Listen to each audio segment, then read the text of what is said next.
Hey everyone, today I'm walking you through a pull workout featuring 7 exercises for your lats, upper back and biceps. You can follow it as written or swap in alternatives. I'll provide options for every movement. We'll start with a quick warm-up for our first exercise, the pull-up. Rather than jumping straight into heavy pull-ups, I like to start with 6 to 8 light reps on lat pull-down, using about 50% of my body weight to get the lats warmed up. After resting for about a minute, I'll do 1 to 2 pull-ups with my working weight to prepare for the first set. I focus on being explosive during the pull. This increases force production and recruits more muscle fibers, making the warm-up more effective. Next, we'll jump into 3 to 5 sets of 5 to 10 reps on pull-ups. Pull-ups are a great bang for your buck movement. Most people train pull-ups for lats and teres major development, but interestingly, a 2015 study found that overhand pull-downs produced as much biceps growth as bicep curls. Use an overhand shoulder-width grip and begin each rep from a full dead hang. Shoulder blades elevated, elbows fully extended. The pull-up trains the lats through shoulder reduction, but many people forget that the lats are also involved in depressing the shoulder blades. You can literally see the lats contract when you do partials. The full dead hang increases stretch on the lats at the bottom of each rep. On the way down, think of catching yourself as you fall into the dead hang. You want to go fast on the way down at the top, then slow it down as you stretch the lats, and pause briefly. This technique is often overlooked, but it allows you to bias the lats a bit more in stretch position, which is something the pull-up usually misses out on. A common question is whether to stop at chin over bar or aim all the way for chest to bar. I'm of the opinion that just chin over bar is perfect. After all, getting your chest to the bar is by far the hardest part of the lift, but it trains the lats in the shortened position. So, while you are making the pull-up harder, you're not necessarily making it build more muscle.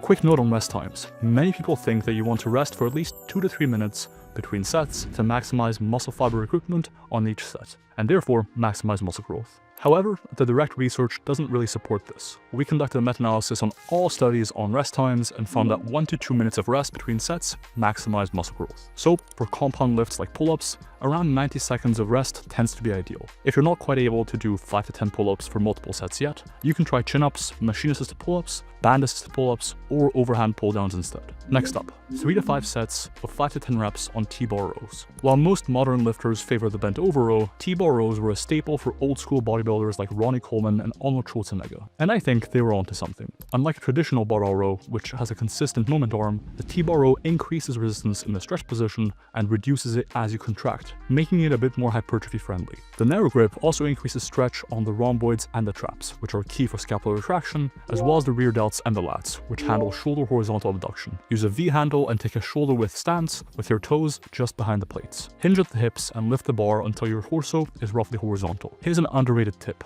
Round your upper back slightly on the way down and extend it on the way up. This trains your rectus spinae through spinal extension, adding serious thickness to your back. There are also a couple of common mistakes most people don't even realize they're making. First, poor technique can completely miss the rhomboids and the traps, and if you're like that, you're cooked. Instead, let your shoulder blades move freely through each rep. This gives the rhomboids and traps a deep stretch most people never get. Mistake number 2, staying too upright. It's called a bent over row for a reason.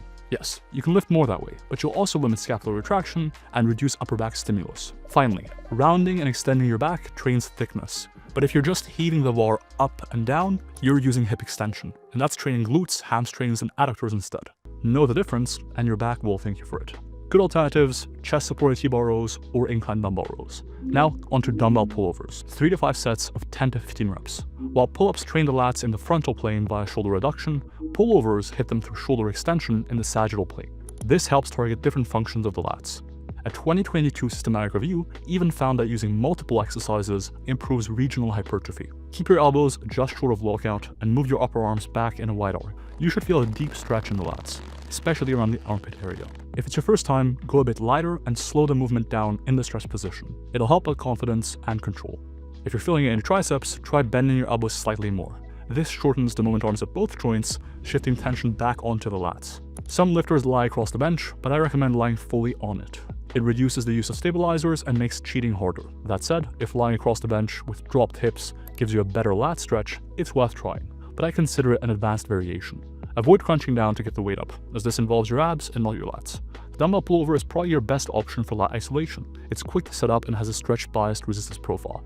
That said, the barbell pullover, cable pullover, and cable pull-around are all solid alternatives. Before we move on, a quick word from today's sponsor. creatine gummies by Tasty Gains.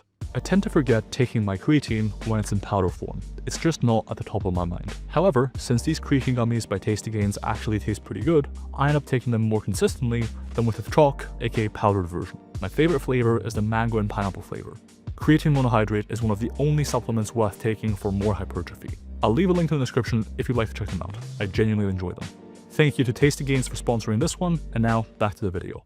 For our final back movement, we're going with a single arm rotating chest supported machine row, 3 to 5 sets of 5 to 10 reps. Once you reach failure, extend the set with Kelso shrugs, focusing on controlled scapular retraction on each rep. Even after reaching failure on the row, your rhomboids and middle and lower traps usually have more to give, so you can squeeze out a few extra reps of retraction. Set up with your hips slightly off the seat. This increases stretch on the traps, rhomboids, and rear delts. As you row, add a slight sideways crunch. This trains the lats through one of their overlooked functions, lateral spinal flexion. That's why you often feel your lats more on cable rows when adding that crunch in. This can help if you struggle to feel your back working, although honestly, that concern is often overstated. If your technique is solid, you will grow, whether you feel the muscle or not. Speaking of technique, start the rep with an overhand grip and finish with a neutral one. We used the neutral grip earlier for key bar rows, so this variation keeps the stimulus a bit more diverse. If you've got access to different machine rows, here's a tip. Choose one with a resistance profile that's hardest in the stretch. Most row machines are hardest in the shortened position, but this one, the moment arm is largest in the stretch and tapers off as you contract. And that's exactly what you want if you're trying to maximize hypertrophy. Alternatives include the single arm cable row, chest supported T-bar row, or a kneeling one arm cable row. Next up, dumbbell incline curls, 2 to 4 sets of 5 to 10 reps. It's basically a standing curl, but with more support, less systemic fatigue, and a better stretch on the biceps. Since the biceps flex both the elbow and shoulder, pulling the shoulders back places them under a deeper stretch. Set the bench incline as low as possible while still letting your elbows fully extend at the bottom, without the dumbbells hitting the floor. Keep your shoulders pinned back and your chest down to maintain tension on the biceps. If you prefer cables, good alternatives include the bench cable curl and the Bayesian curl. Both keep the stretch focus. Now, some people argue incline curls are ineffective based on EMG data. In fact, most of the pull workout videos on YouTube are primarily based on EMG. But the latest research shows EMG isn't a reliable predictor of muscle growth, and it shouldn't be the basis for your exercise selection. To illustrate this notion, while incline curls fare poorly in terms of EMG activation, several studies have shown solid bicep growth from this exercise. That said, incline curls probably won't do as much for the brachialis and the brachioradialis. To target the brachialis and the brachioradialis, we'll do 2 to 4 sets of 5 to 10 reps on the supinating dumbbell preacher curl. These muscles flex the elbow, but don't cross the shoulder, so this movement still loads them well in the stretch position. And because the external moment arm is largest at the bottom, they're challenged most in the stretch position. Studies comparing preacher and incline curls often show greater brachialis and brachioradialis growth from the preacher variation. I prefer dumbbells for this, with a supinating grip, for a few reasons. First, compared to a barbell or standard dumbbell preacher curl, this setup feels less awkward. You can get a full stretch without worrying about hitting the safeties. Second,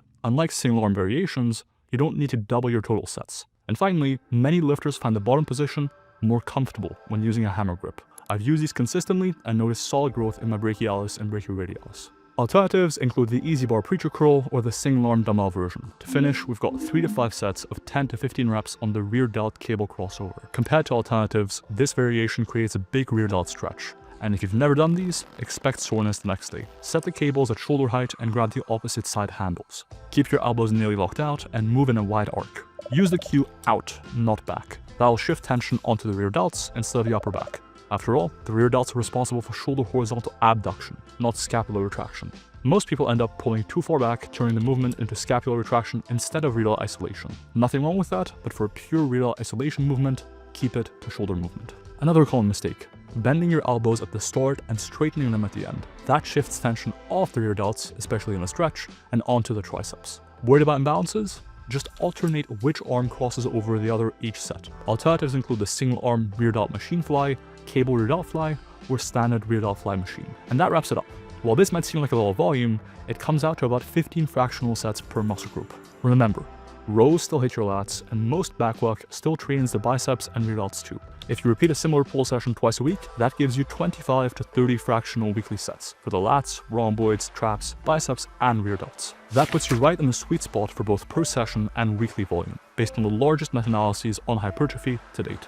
Alright, that's the video. If you found this workout useful and want a training program that adapts to you, not the other way around, check out my app, MyoAdapt. MyoAdapt creates super effective, science-based pull workouts just like this one. Every exercise in this video, and dozens more, are in the app. You can choose which muscle groups to emphasize, and it'll adjust your weekly training volume accordingly. Want more back or biceps? You can dial that in easily.